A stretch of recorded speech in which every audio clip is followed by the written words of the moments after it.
Eng katta tavakkal umuman tavakkal qilmaslikda. Tavakkal qilish kerak. Shunda yo yutadi, yo aksi bo'ladi. Sirli masalliqni o'zi yo'q. Qarib ketibsiz. Umroqandan yo deyishadi. Kimga yoqmasa o'zlari o'zgarsinlar, sen emas. Manmanlik halokatlarning birinchi sababchisi bo'ladi. Tasodifan bo'lmaydi. Senga ishonmayman. Kechqisi yo'q. Asosiysi o'zingga ishon. Xato qilish bizga xos.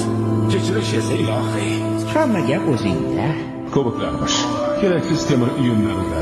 Hayot har doim sen o'ylagandek bo'lmaydi. O'tmish bilan yashamaslik kerak. Chunki o'tgan ishni qaytarib bo'lmaydi. Meni bir do'stim kubok haqida juda yaxshi gap aytganlar. Foydasiz temir tersak. Odamni urishlariga qarab qilish kerak. Hozirgi qaroring seni ayni damda kim bo'lishingni belgilab beradi.